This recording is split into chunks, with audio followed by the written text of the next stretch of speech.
Laidą pristato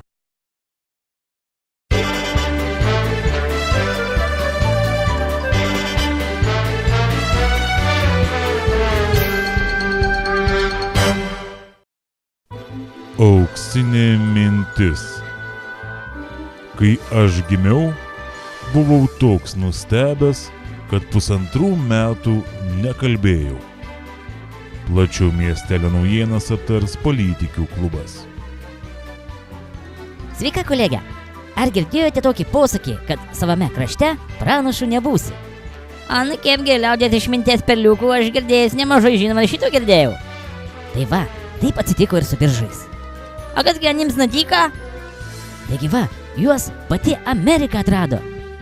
Kaip tai Amerika atrado, nesupratau. Na labai paprastai. Pameni, kažkada Kolumbas atrado Ameriką. Taip netyčia.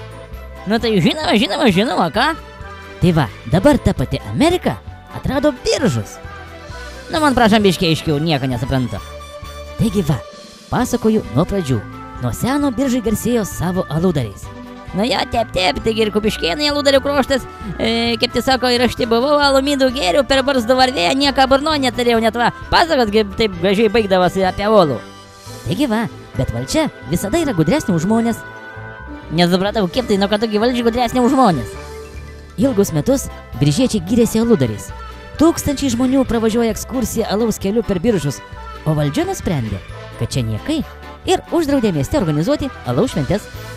Nu girdėjau, tipo, čia nieko gero, jaunimas prisigeria ir tiek, kiek aš čia šventės nėra, a pamenu būdavo kartą su galiūnų varžybam, gal kokias 2-3 dienas uždavo biržai kaip koks Oktoberfest Vokietijai, tai taip biržos Lietuvoje. Taigi, nors į biržų aludarių ir kultūros specialistų sukurtas pažintines alaus pramogas kasmet sugužo tūkstančiai turistų, Biržų rajono valdžia įsitikinusi, kad kraštaverčių reikia reklamuoti karstinėmis įgriuvomis, o ne pagal senovinės tradicijos verdamų biržietiško alumi. Na taip, tai valdžiai proto neįkrėsi, tengi visokių puspračių prirenka tie rinkėjai, čia nieko nepadarysi. Demokratija. Bet va, pažiūrėk, kolegė, kas nutiko. Na kasgi nutiko? Štai visai neseniai vienas didžiausių Amerikos dienraščių, New York Times, savo internetinės kelionės svetainės skyrelėje paskelbė 46 pasaulio vietovės, kurias vertėtų šiais metais aplankyti. Nagi, kokį tai rašo? O ten rašo, kad be Rio de Žaneiro, Amsterdamo, Stambulo, Oslo, Porto, Kasablankos ir kitų 24 vietoje minima Lietuva ir Biržų kraštas, kur pasak straipsnio autoriaus mažose bravaruose gaminamas unikalus netradicinio skonio alus. Vau, aš kirgeną žino, kasgi tie alus gaminamas? Iš kur jis žino, neaišku.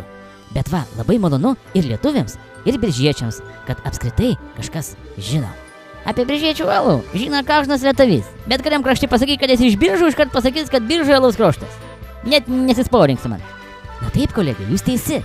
Dar tebegyvo šimtmečius puoselėtos naminio alaus darimo tradicijos. O apie šį aludarių kraštą žinia pasklidusi plačiai. Ir žinokite, po ilgų diskusijų politikams prašviesėjo protas. Jie galvoja atgaivinti šias alaus šventes Biržuose. O čia tai naujiena, pati gal geriausia šių metų naujiena. Taigi, gerbiama kolegė ir Aukštaitijos televizijos žiūrovai, su nekantrumu laukiam vasaros, tausojam burnelas ir susitiksime vasarų Biržos alaus šventėj. Atia!